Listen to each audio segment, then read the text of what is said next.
যে অনৈতিকভাবে অবৈধ পন্থা বেআইনিভাবে বুল্ডোজার চালিয়ে দেওয়া বা বেআইনিভাবে হকার উচ্ছেদ করে দেওয়া। ইন্ডিয়া জাস্টিস রিপোর্ট বলছে দেশের মধ্যে যে কটা বড় এবং মাঝারি শহর রাজ্য আছে পুলিশিং ব্যবস্থায় আমাদের পশ্চিমবাংলা সব থেকে পিছিয়ে আছে। মাননীয় সদস্য মোহাম্মদ নওশাদ সিদ্দিকী।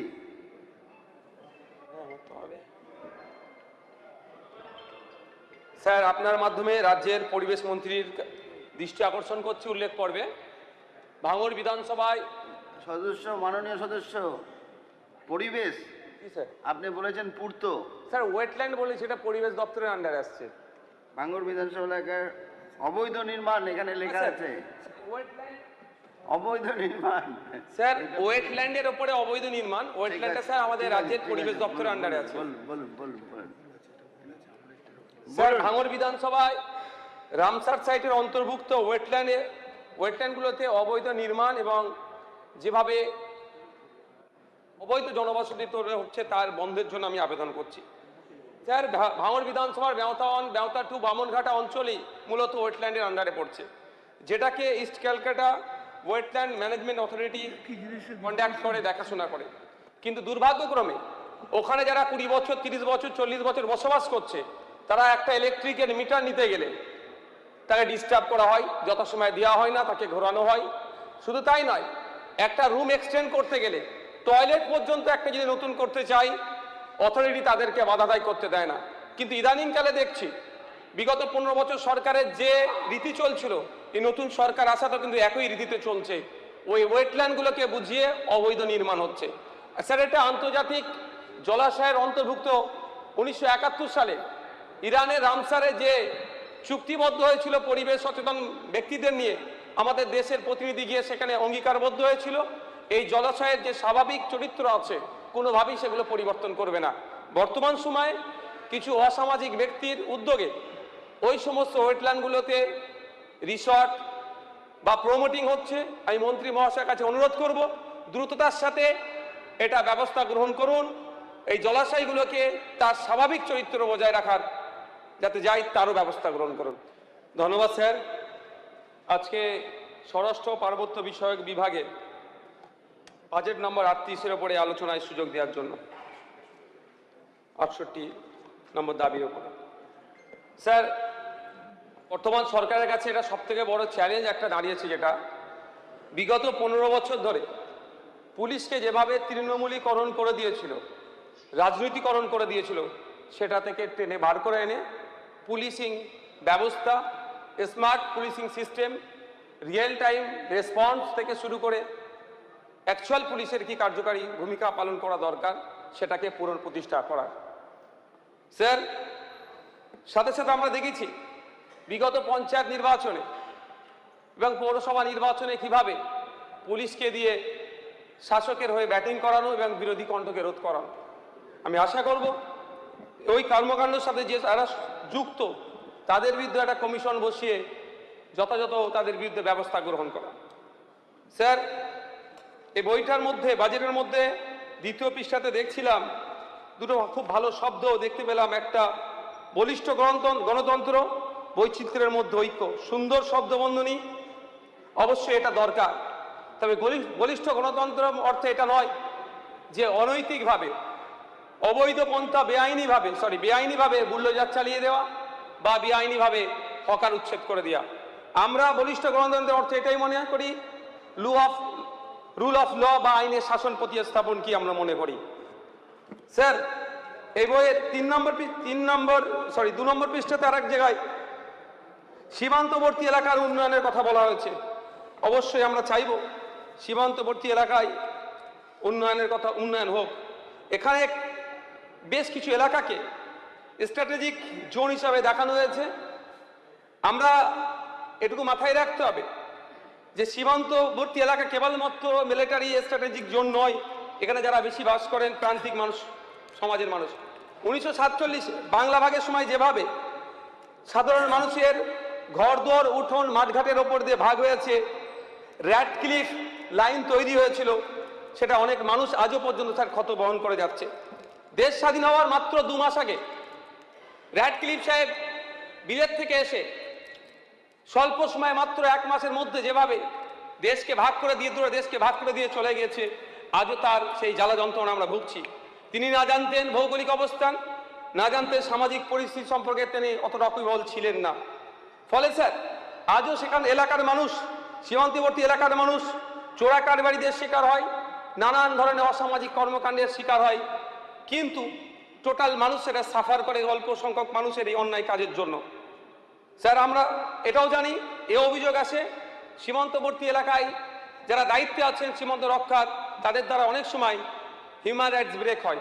তবে আমি আশা করব সীমান্তবর্তী এলাকায় উন্নয়ন হবে, অবশ্যই সেটাকে সাধুবাদ জানাবো, কিন্তু কোনোভাবেই এলাকার মানুষ যাদের হিউম্যান রাইটস না ব্রেক হয়। স্যার এই বইয়ের 3 নম্বর পৃষ্ঠাতে আর্থসামাজিক উন্নয়নের কথা বলা হয়েছে। আমি এখানে শুধু অ্যাড করব, সীমান্তবর্তী এলাকায় রাস্তাঘাট, পানীয় জল, শিক্ষা, স্বাস্থ্যের মতো গুরুত্বপূর্ণ বিষয়গুলো ঠিকভাবে লক্ষ্য করা যায় না। আমি আশা করব এর মাধ্যমে যাতে এলাকার উন্নততর হয়, এবং যে প্রকল্পটা নিয়ে এসেছে অত্যন্ত গুরুত্বপূর্ণ প্রকল্প, যে সীমান্তরক্ষীর বাহিনী চোখ কান হয়ে ওঠার যে দৃষ্টান্ত তৈরি ওখান থেকে হয়ে আসবে।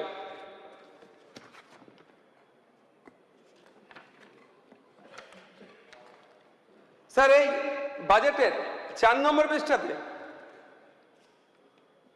অবৈধ অনুপ্রবেশকারীদের নিয়ে চর্চা হয়েছে, ট্রিপল ডির কথা বলা আছে, ডিটেক্ট ডিলিট ডিপোর্টের কথা বলা হয়েছে। এ নিয়ে অনেক খবর হয়েছে, আন্তর্জাতিকও খবর হয়েছে। আমরা কোনোভাবেই একজন দায়িত্বশীল নাগরিক হিসাবে পশ্চিমবাংলায় কেন ভারতে কোনো অবৈধ নাগরিক থাকুক সেটা কোনোভাবেই মেনে নিতে পারবো না। কিন্তু অবৈধ নাগরিককে বিতরণ করার জন্য নির্দিষ্ট রূপরেখা আইন মোতাবেক হওয়াই প্রয়োজন বোধ করি। কারণ আমরা দেখেছি সেই বীরভূমের সোনালী খাতুনের সুইটি বিবির ক্ষেত্রে যারা দিল্লিতে গত 1 বছর আগে তাদেরকে গ্রেফতার করেছিল, তাদের কাছে ভারতীয় হওয়ার সমস্ত ধরনের প্রমাণপত্র, আধার কার্ড থাকার পরও তাদেরকে দেশ থেকে বিতাড়িত করেছিল। পরবর্তীতে কলকাতা হাইকোর্ট এবং সুপ্রিম কোর্ট মামলা হয়, এবং বাংলাদেশও মামলা হওয়ার পরে ভাগ্যক্রমে তারা আবার তাদের মাতৃভূমিতে ফিরে আসে। আমাদের স্যার বক্তব্য একদম স্পষ্ট, এখানে কোনোভাবেই আমরা অবৈধ অনুপ্রবেশকারী যারা আছে তাদের হয়ে আমরা গলা ফাটাবো না, কিন্তু যারা বৈধ তাদেরকেও এই তাড়াহুড়োর কারণে কোনোভাবেই না ক্ষতিগ্রস্ত হয়ে যায় যারা দেশের নাগরিক, তাহলে কিন্তু সময় আমাদেরকে ক্ষমা করবে না। কারণ স্যার শুধু সন্দেহের বশে একজন ভারতীয়কে যদি আমরা অভারতীয় বলে ফেলি, তাহলে আমাদের পূর্বপুরুষের আত্মত্যাগ আত্মবলিদানের ফলে যে দেশ আমরা স্বাধীন করতে পেরেছি সে তাদের হয়তো কোনো না কোনো জায়গায় বৃথা হবে। স্যার এখানে চরমপন্থার কথা উল্লেখ আছে। অবশ্যই কোনো ধরনেরই চরমপন্থাকে আমরা প্রশ্রয় দিই না। সে বামপন্থা হতে পারে, ধর্মীয় ক্ষেত্রে হতে পারে, সামাজিক ক্ষেত্রে হতে পারে, বা রাজনৈতিক ক্ষেত্রে হতে পারে। আমরা কোনোভাবেই চরমপন্থাকে আমরা প্রশ্রয় দেব না। কিন্তু আমরা ইতিপূর্বে দেখেছি যে অনেক ক্ষেত্রে আজও দেখলে দেখা যাবে জেলের মধ্যে এই চরমপন্থা দেখিয়ে দিয়ে আদিবাসী সমাজের মানুষ অনেক জেলে বসছে, বা সন্ত্রাসবাদী দেখিয়ে দিয়ে মুসলিম সমাজের মানুষজন, সংখ্যালঘু সমাজের মানুষকে জেলে রেখেছে। এক্ষেত্রে যাদেরকে সন্দেহবশে গ্রেফতার করা হবে সেগুলো যেন অবশ্যই ভালোভাবে রেকটিফাই করে নেওয়া হয়, তার ব্যাকগ্রাউন্ড যেন যাচাই বাছাই করা হয়। শুধুমাত্র চরমপন্থা দেখিয়ে দিয়ে তাদেরকে জেলের মধ্যে না পাঠানো হয়, এটা আমাদের লক্ষ্য রাখা দরকার। নারী সুরক্ষার জন্য প্রতিটি থানায় একটি করে সহায়তা ডেস্ক এবং আরও মহিলাদের ইনভলভমেন্ট করার কথা বলেছে। স্যার আমি একটা যদি তথ্য দিই যে আমাদের রাজ্যে ক্যাগের রিপোর্ট অনুযায়ী যে মহিলা পুলিশ সংখ্যার অনেকটাই কম। শুধু তাই নয়, তাদের থাকা ব্যারাকেরও প্রচণ্ড সমস্যা আছে। এই সমস্যাগুলোর সাথে সাথে সমাধান করতে হবে। এমার্জেন্সি রেসপন্স সাপোর্ট সিস্টেম বা টোল ফ্রি 112 ডায়ালের কথা বলা হচ্ছে, কিন্তু আমাদের ওয়েস্ট বেঙ্গলের তথ্য বলছে আমরা অনেকটা পিছিয়ে আছি। এমার্জেন্সি রেসপন্স সাপোর্ট সিস্টেম এর পরিসংখ্যান অনুযায়ী অর্থাৎ আবেদনের দ্রুত সারাদানের তথ্য দেখালে দেখা যাবে অরুণাচল প্রদেশ সব থেকে এগিয়ে আছে। সেখানে মাত্র 3 মিনিট 36 সেকেন্ডে তারা পৌঁছে যাচ্ছে। পাহাড় দুর্গম এরিয়ার হওয়ার পরেও, কিন্তু আমাদের পশ্চিমবাংলার ক্ষেত্রে 15 থেকে সেখানে 35 মিনিট টাইম লাগছে।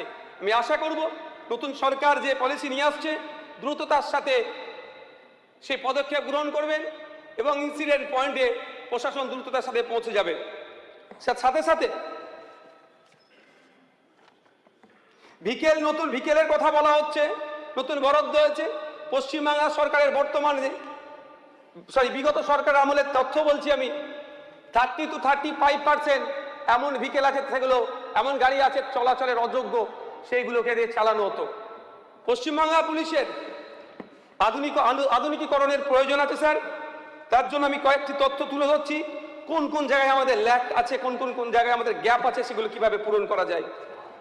স্যার, ইন্ডিয়া জাস্টিস রিপোর্ট বলছে দেশের মধ্যে যে কটা বড় এবং মাঝারি শহর রাজ্য আছে, পুলিশিং ব্যবস্থায় আমাদের পশ্চিমবাংলা সব থেকে পিছিয়ে আছে।